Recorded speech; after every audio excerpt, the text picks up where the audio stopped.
this next speaker's actually become a bit of a regular sales confidence speaker, but he's made a transition in the last year from SDR to account manager.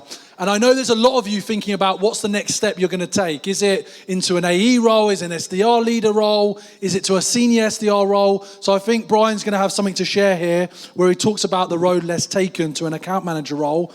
Bryan joined SalesLoft as an enterprise SDR in August of last year. He's been a mentor to many SDRs, especially in our membership. And he also launched his own podcast, Life with Why. And he's just an all-round good chap. So we can have a big round of applause for Bryan, please.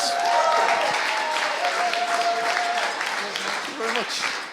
I really wish, so I've spoken at a couple of sales conference events. I wish I had put like a link to my own inbox directly above my head to gather a bunch of inbound leads. That was incredible. For those of you who I haven't met, my name is Bryan Mulray. I'm an account manager for SalesLoft. There's 3 kind of main things you need to know about me.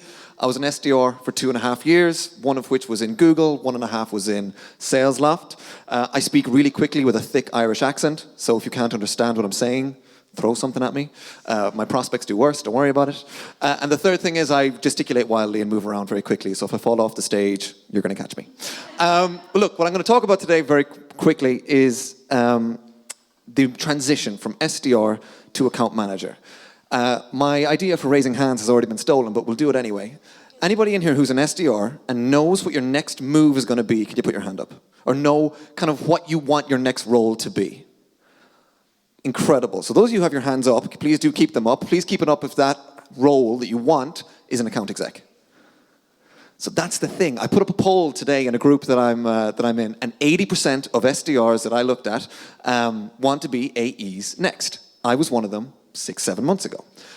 What I'm going to talk about today is the way that you need to figure out what your own personal strengths are, whether or not they match what the next role is going to be, and when you decide what the next role is going to be, how to build that personal brand internally to make sure that you get that role. The easiest way I can describe it is every single SDR is told that the skills for being an SDR is very similar to the skills for being an AE. That is incredible until you become an AE and have to demo, close, deal with people who deal with legal, and go, I've never done this before. The way I like to describe it is an SDR is like a detective.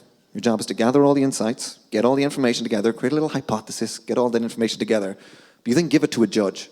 You give it to the account exec, and their job is to figure out if it's a deal worth running.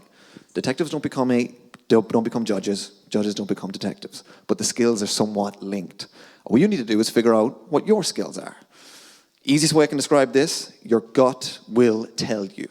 So there's a bit of a reflective exercise that you have to do.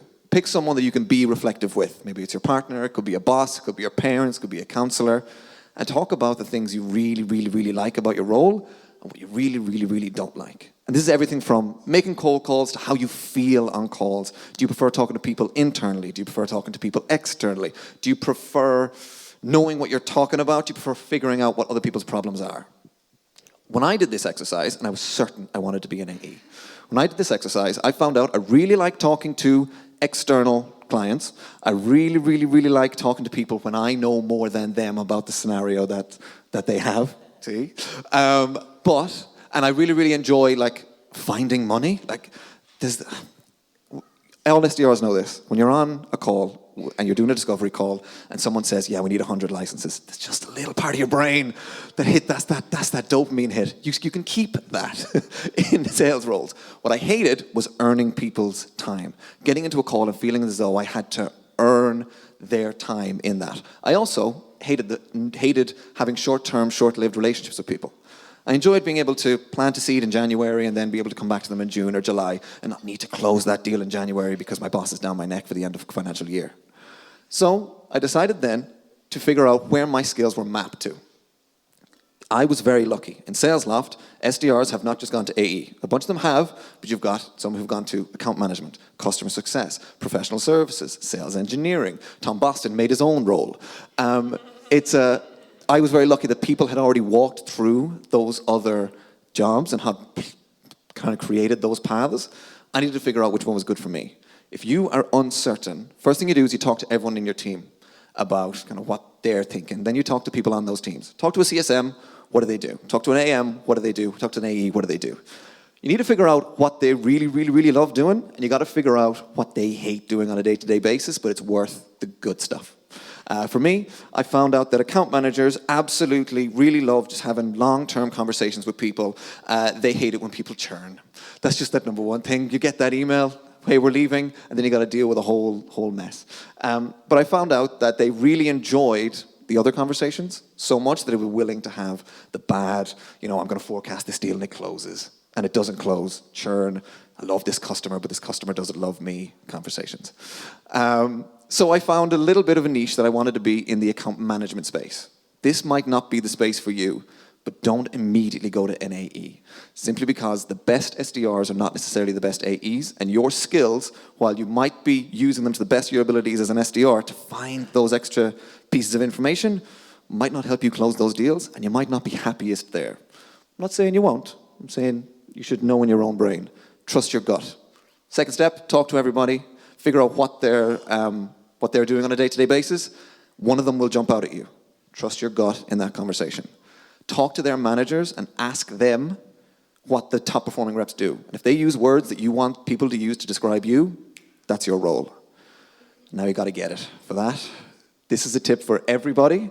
Start getting the current people in that role to coach you into doing the job. So if you want to be an AE, get an AE to bring you through an entire sales process.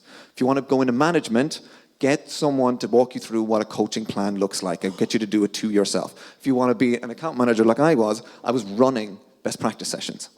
And what that means was, when my application went into the account manager, the sales director, her response was, yes, of course, because I'd already built that internal brand, rather than, who's this guy? I promise you, when you put that application forward, you don't want them to think, who's this guy? So, I'm not the one to tell you personally about what that personal brand is going to be. That comes a little bit later on. But the main things you need to figure out are, everybody has this road that they've already pre-mapped from SDR, going down the AE route. It is an incredible route. Just might not necessarily be for you. Make sure you test that. If it is the right road for you, it'll pass that test. If not, check out the other options for you and find the one that really, really sits with you in your gut. After that, make sure you build that internal brand so that when the hiring managers see your application come through, they have that good feeling as well. They have that feeling that goes, yes, of course I'll hire this person. I will leave you with that, and hopefully I've left you with a pretty solid good feeling as well. Thank you for your time, guys.